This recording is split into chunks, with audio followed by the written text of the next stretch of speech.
અને હવે વાત રાજકોટના પ્રસિદ્ધ મહાત્મા ગાંધી મ્યુઝિયમ વિશે કે જ્યાં ઘાટ કરતા ઘડામણ મોંઘા જેવી સ્થિતિ સામે આવી ગઈ છે। મહાત્મા ગાંધીએ તેમનો મેટ્રિક સુધીનો અભ્યાસ રાજકોટની આલ્ફ્રેડ હાઈસ્કૂલમાં કર્યો હતો કે જે મોહનદાસ હાઈસ્કૂલ તરીકે ઓળખાય છે। વર્ષ 2018માં 26 કરોડના ખર્ચે આ હાઈસ્કૂલને મ્યુઝિયમમાં ફેરવવામાં આવી।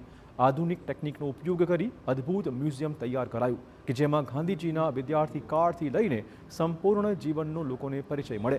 મ્યુઝિયમના નિર્માણ વખતે દાવો કરાયો હતો કે મોટી સંખ્યામાં લોકો તેમજ વિદેશીઓ પણ આ મ્યુઝિયમની મુલાકાતે આવશે, પરંતુ મ્યુઝિયમ બન્યાના 7 વર્ષે જે આંકડા સામે આવ્યા છે તે અત્યંત ચોંકાવનારા છે। આ 7 વર્ષમાં માત્ર 9,300 વિદેશીઓએ જ આ મ્યુઝિયમની મુલાકાત લીધી છે। આ મ્યુઝિયમથી 7 વર્ષમાં કોર્પોરેશનને માત્ર 80.90 લાખની જ આવક થઈ છે, જ્યારે તેનો નિર્વાહ ખર્ચ 12 કરોડને આંબી ગયો છે। બીજી બાજુ મેન્ટેનન્સ કરનાર કંપનીએ એટલે કે વામા કંપનીને રેસ્ટોરન્ટ આપ્યાનું અને વામા કંપનીએ તે અન્યને ભાડે આપી દીધાનું સામે આવતા અનેક મોટા સવાલો છે।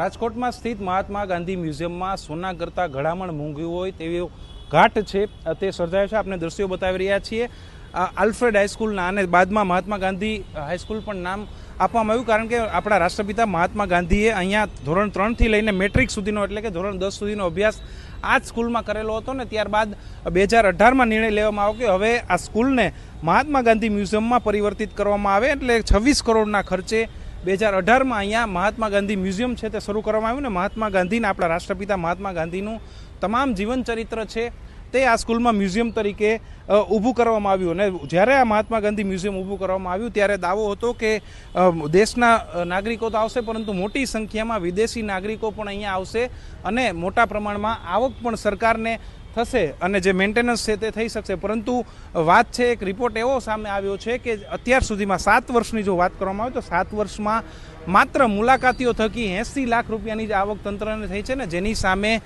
મેન્ટેનન્સ ખર્ચ છે આ મ્યુઝિયમનો એ 12 કરોડ રૂપિયા જેટલો 12 કરોડ રૂપિયા જેટલો ખર્ચ છે તે અત્યાર સુધીમાં થઈ ચૂક્યો છે।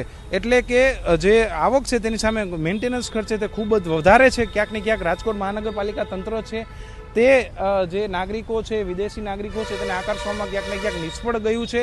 હવે જોવાનું મહત્વનું રહેશે કે આ જે મહાત્મા ગાંધી મ્યુઝિયમ છે તેને જાળવણી કરવામાં, તેમાં વધુને વધુ મુલાકાતીઓ આવે તેઓને આકર્ષવામાં કંઈ પ્રયાસો કરવામાં આવે છે કે પછી આમને આમ ખર્ચો છે તે ચાલુ જ રહે છે। રોનક મજીઠિયા, TV9 રાજકોટ। આ મુદ્દે ધારાસભ્ય દર્શિતા શાહનું કહેવું છે કે આ ઐતિહાસિક વિરાસત છે જેમાં આવક જોવાની ન હોય પરંતુ તેની જાળવણી થાય તે મહત્વપૂર્ણ છે। તેમનું કહેવું છે કે મ્યુઝિયમનો સૌથી વધુ લાભ વિદ્યાર્થી લેતા હોય છે, જેમને હંમેશા જ ડિસ્કાઉન્ટ આપવામાં આવતું હોય છે। આ મ્યુઝિયમનો લાભ બાળકો લઈ રહ્યા છે અને આપ જાણો છો એ રીતે મહાનગરપાલિકા દ્વારા તમામ બાળકોને એમાં કન્સેશન આપવામાં આવે છે, જેથી લઈને મુલાકાતીઓની સંખ્યા વધારે છે પરંતુ આવક ઓછી થાય, કારણ કે સ્કૂલના બાળકો વિશેષ આ મહાત્મા ગાંધી મ્યુઝિયમનો લાભ લેતા હોય છે। એમાંય જ્યારે જાહેર તહેવારના દિવસો હોય ત્યારે પણ વધારે કન્સેશન રાજકોટ મહાનગરપાલિકા દ્વારા આપવામાં આવતું હોય છે।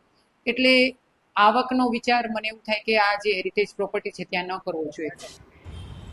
તો ધારાસભ્ય દર્શિતા શાહનું કહેવું છે કે હવે આ બાબતે ગુજરાત ટુરિઝમ વિભાગનું પણ ધ્યાન દોરાશે, જેથી મ્યુઝિયમનો વધુમાં વધુ પ્રચાર પ્રસાર થાય અને રાજકોટ ફરવા આવતા લોકો ખાસ મ્યુઝિયમની મુલાકાતે પહોંચે।